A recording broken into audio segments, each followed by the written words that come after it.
All right, guys, let's go for a run. This is day 2 of filming, but day 3 of training. So after the run with you guys on Monday, went out for a 4-miler with one of my buddies on Tuesday, had a little rest day for Wednesday yesterday, and today we're back at it. So we're running in the morning today. The sun is almost out, so light shouldn't be too much of a problem. Some feedback I got from the last video was that I needed to turn the phone, so I did that. That made sense to me, but also it's a little bit harder to keep it up while I'm driving here. The goal for today, go out slow, stay slow, and just maintain steady, even pace. Like I said, we're going for 5, so let's see. So that'll put the total for us for the week at 10. Yeah, because we had a 4 and a 2. No, it put us at 9. Oof, that's bad math. Needs more coffee. So we'll do 5 today. We'll probably do, I might just hold this. Sorry about that. So we'll do 5 today. That'll put us at 9 for the week. We'll probably do 3 tomorrow, and I won't film that one, but then we'll do an 8, just a little first week long run on Saturday. And I'll probably upload that on Sunday.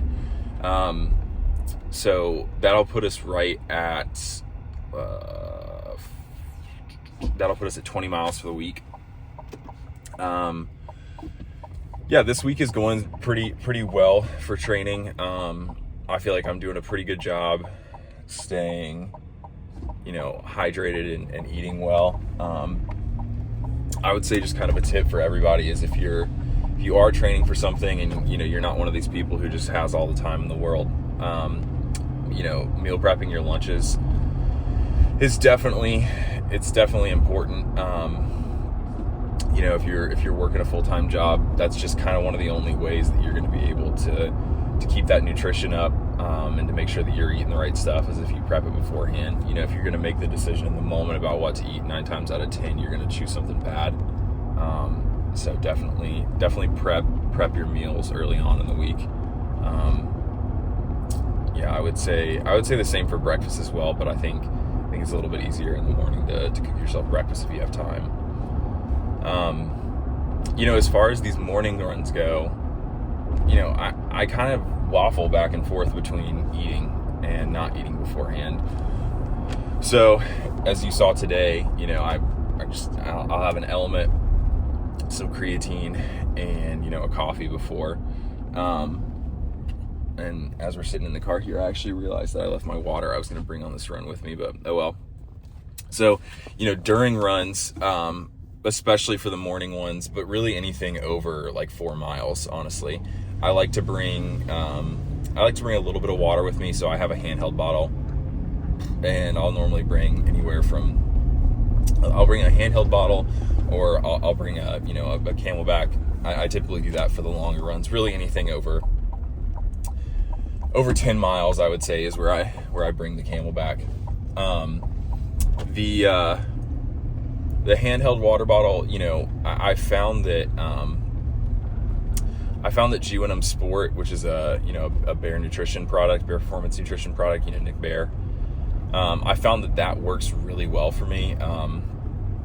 I tend to perform a lot better when I have that, kind of in hand while I'm running. I think something about just the quick digesting carbs and the little bit of electrolytes in there. I feel like that kind of gives me an edge when I'm doing some of these harder training runs. I would say that your hydration really can kind of determine how your overall run is going to go. It's one of those things that, I wouldn't say that it gets overlooked, but when things go poorly, it's something that people don't often consider. When you're not properly hydrated, your heart rate is going to spike like crazy. So, I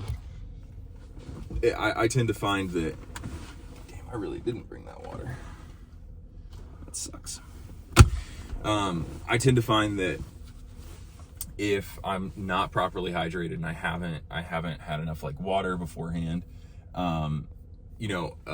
a run that's normally going to be like an average heart rate of like 130 to 140 for me could be a 160 run. And that's kind of the difference between totally gassing yourself and honestly not having that much of a training improvement, across a whole run. It kind of makes the difference there, being properly hydrated.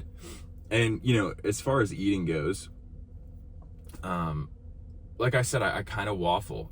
I think that for anything over like an hour and a half, I'm gonna probably eat something beforehand. I would say that, it helps to do that, but where I kind of waffle is like, if my stomach is going to be full, like if I don't have enough time, right? So if I'm trying to squeeze a run in before the day starts for the family for the weekend, I don't want to get up at 4 on Saturday just so I can eat.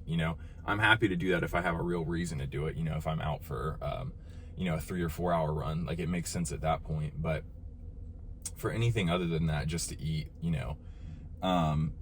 you're going to be eating during those longer bouts anyways, especially if you're training for an ultra. If you're training for a marathon, you're probably not going to eat on anything unless you're on a 15 plus mile run. But I feel like, I could be wrong about this, but I feel like mostly marathon runners, they don't really nutrition too much.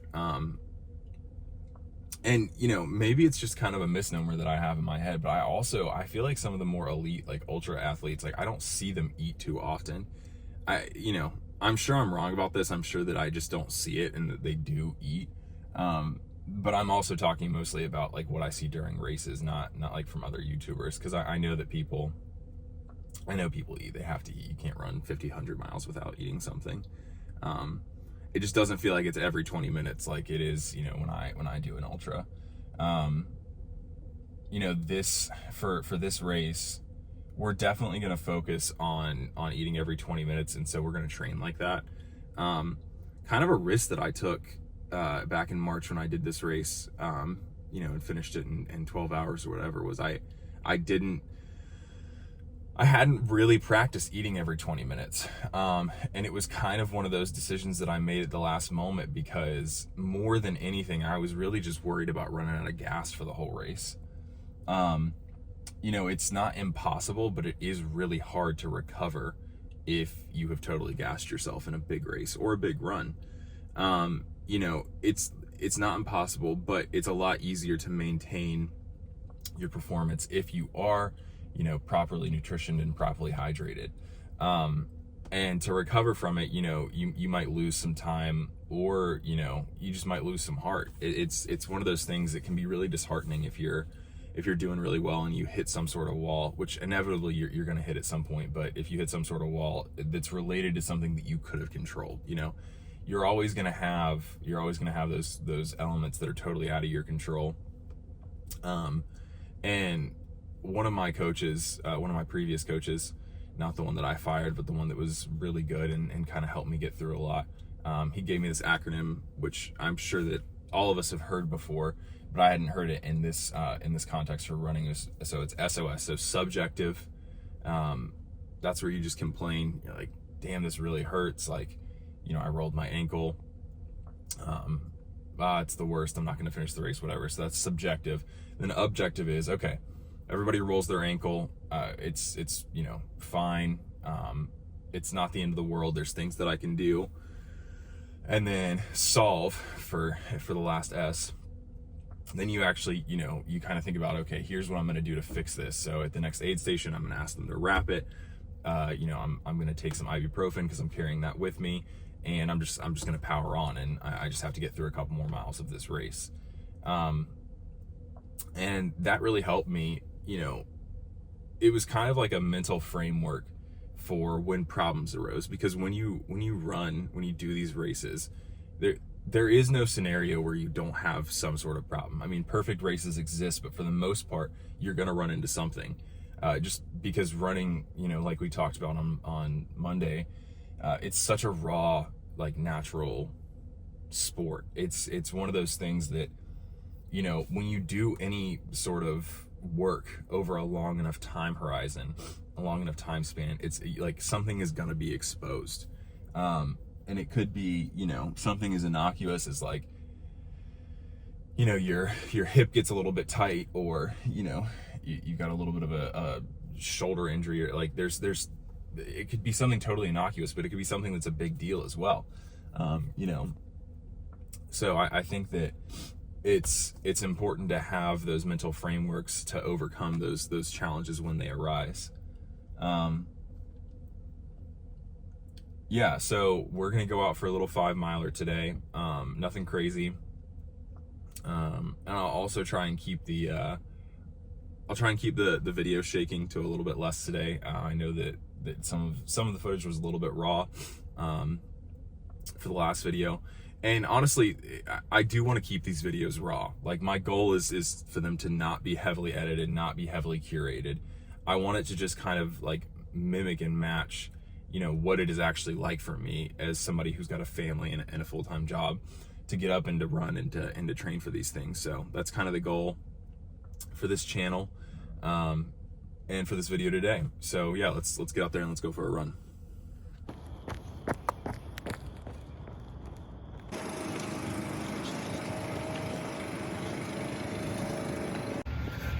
So thankfully, it's a little bit cooler out here today. It's been like 80-90% humidity, which is just absolutely brutal to run in. So it's a nice little 60 degrees this morning. Definitely makes it easier to put the work in when it's not, making you feel like you're going for a swim when you're out for a run. So feeling good about this 5 this morning.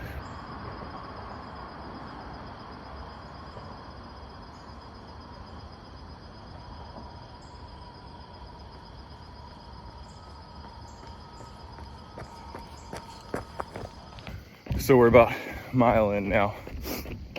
9:47 pace for the first one. Pretty solid. Probably should slow up a little bit from mile 2. I was just thinking about why I love running so much. And, I think it just, like, the whole sport, in a sense, boils down to self-control. And when I think about, my flaws in my everyday life, one of the biggest ones that I have faced since I was a kid, which I'm sure we can all relate to, is procrastination. And the funny thing about running is, like, there's no miracles on race day. You can't wait till the last week to train and then, just get out there and kind of hope that everything's going to go well. Like, you really have to train. You absolutely cannot procrastinate. You can't wait till the last second.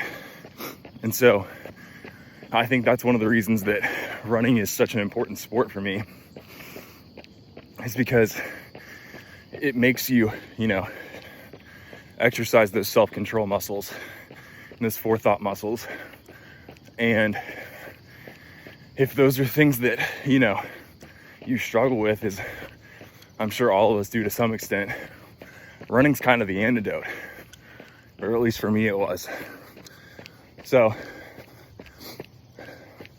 as you get out there for your runs, think about that self-control aspect. If you don't want to, if you're thinking about skipping a run, or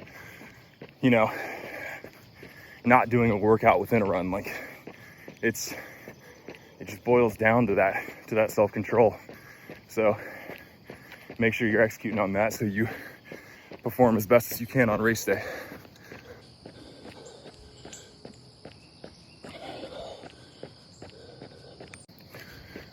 All right, just wrapped up mile 2. Did not go any slower for mile 2 than mile 1. Paced at about a 9:29. Almost to the turnaround point here. Feeling pretty solid. So.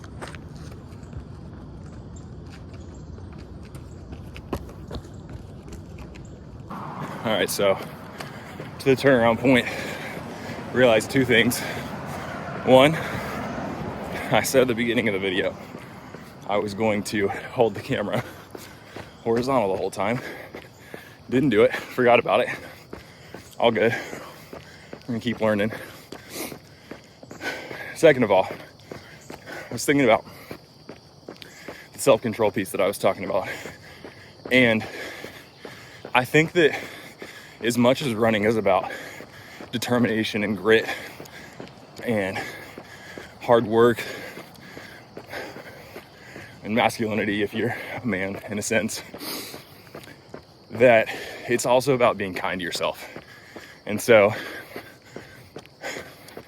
this will probably get a lot of hate, but I feel like it's so important if, you know, things aren't going well in your training or in your life or anything, to just not beat up on yourself. Like, it's such an important skill, because when you do, it doesn't build you up. You know, what you say out there in the world, what you put out matters. And if you're just talking to yourself, you know, so terribly on the inside, you're not going to perform well. You're going to perform worse. And for those of you that think it makes you perform better, just try being nice to yourself and see how much better you performed than you even thought was possible. And I definitely know this to be true, you know, from a lot of experience over the years. But don't take my word for it. Definitely try it yourself. Let me know how it goes. All right, just hit mile 3, 9:35 pace, so slowed it up a little bit, not too much. Feeling great though. The sun's coming out. I do wish I had my water, but it's all right. We're gonna finish this run out strong. I'll see you guys again soon.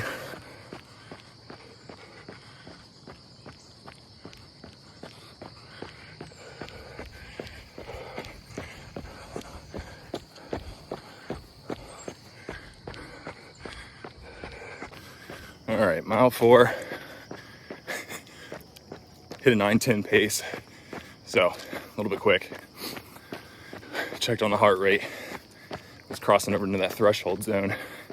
So we are going to deliberately keep it very slow for the last mile here, so we can really focus on that endurance effort rather than the threshold effort. Going good though. Great run today. I'll see you guys again soon.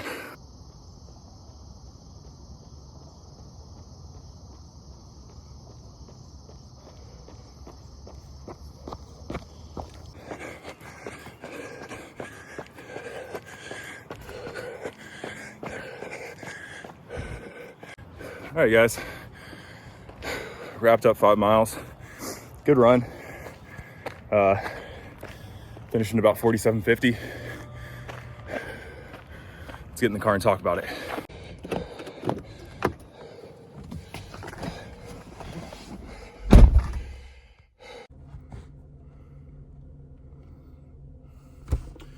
All right, so that was a good run.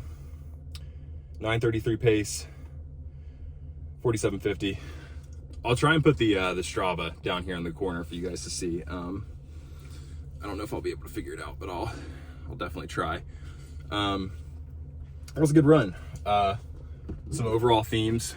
You know, it's funny, we talked about in the first video how hard pacing can be.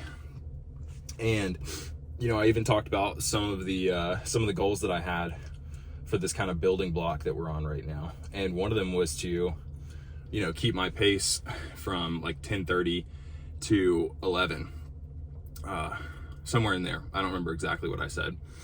And, you know, even even in that run, I was struggling with the pace, and I'm struggling with it in this one as well.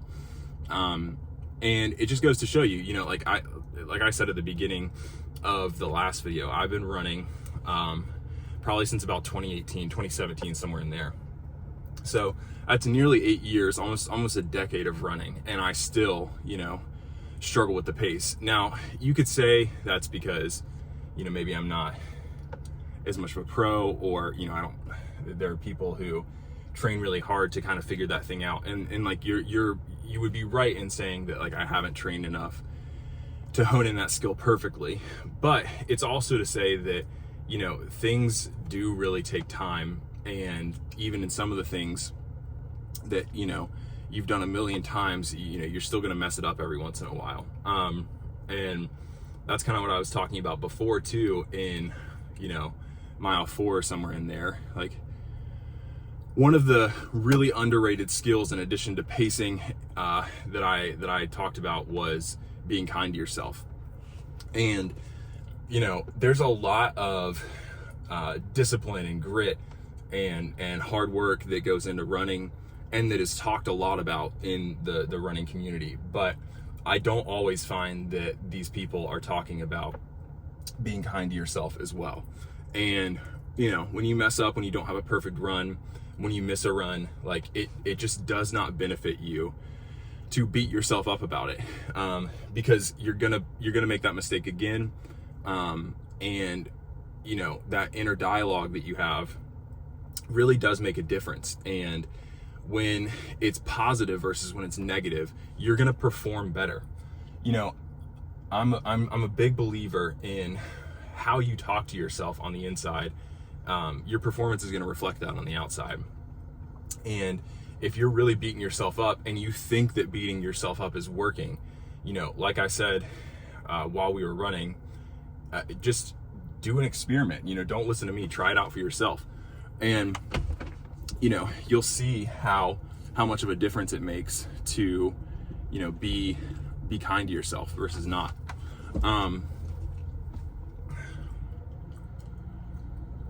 Yeah. So, in terms of that run, it was good. Training is definitely going well. I heard Nick Bear say not that long ago that there's kind of a honeymoon phase with every training plan, and, you know, training for every race. And I'd be lying if I said that I wasn't. Damn, did it again.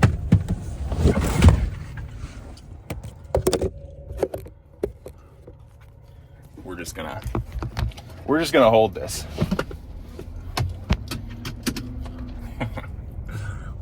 So, like I said, I'd be lying if I said I wasn't in that right now. I definitely am. We're gonna hit about 20 miles this week, which is pretty much right on pace with what I wanted. Nothing's really starting to get too sore yet. I think that I'm probably due for a new pair of shoes. Leave a comment down below if you have any recommendations. I really enjoy kind of the more minimalist shoes. I also really like the big chunky Nikes as well. I've just found that when I wear those, you know, my pace improves, but I always end up with some sort of just nagging injury that really bothers me, and you know, might hinder the training a little bit here and there. But I do love to go faster, you know, everybody does. So yeah, I'm looking for definitely a more minimalist shoe. Right now I've got New Balance Rebels V3s. They don't make them anymore. In fact, I had to buy these off Amazon because I had gotten some, I don't remember what they were. I think they were Nike Pegasus. And I had worn those for a good bit of my last training block that I had. And, you know, I loved wearing them, but I ended up with just this like crazy Achilles pain. And so, you know, I went to physical therapy to kind of work it out and kind of keep that under control for the race. And he just recommended that I go back to these because they're so flexible, and they don't, you know, kind of force your foot into any sort of, you know, weird movement. So I'm on the lookout for something like that again.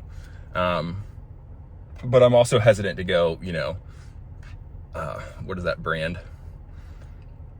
I think it's Alta, the ones that are just totally minimalist. I want some support, just not too much. I want that sweet spot, that Goldilocks spot. Yeah, so training's going well this week. I think that next week, you know, kind of depending on how the long run goes, we'll probably bump up the mileage. We might try for about 25 next week. I want to be careful to kind of inch up in this training plan rather than just kind of go all the way. You know, I really would like to build that base level of endurance that's going to carry me to those 60 and 70, 50, 60, 70 mile weeks towards the middle to end of this training block. I'm also trying to decide if I want to incorporate like a 50K as, you know, a training run. So like an actual race around here. The one that I was thinking about is the Frosty 50K. It's at Salem Lake in Winston-Salem, North Carolina. I think that would be a good training run. I just think the course might be a little bit difficult. The terrain might be a little bit difficult. And, you know, January to March, it is definitely kind of it's enough of a runway that if something were to happen, it would be okay. But I really would my goal for this whole training block is to build my endurance up steadily, not try and bite off more than I can chew, and just kind of, you know, stay healthy, stay injury free. Injuries have been what has kept me back for nearly every single training block that I've had. You know, I've had issues with my back. I've heard it deadlifting just way too many times. And, you know, I've also, you know, had Achilles injuries and shin splints, you know, all the normal things that runners kind of face. And so I really just am trying to kind of bulletproof my body for this training block and make sure that, you know, I'm not sending it too hard. But yeah, as far as next week goes, we'll probably try and bump it up to 25. But for now, we're just gonna focus on finishing out this week strong. I probably won't record the 3 mile run tomorrow, but I will record the long run for sure on Saturday, and I'll probably upload that on Sunday. So I'll plan on seeing you guys again then. Thanks for hanging out with me during this run, and I'll catch you in the next one.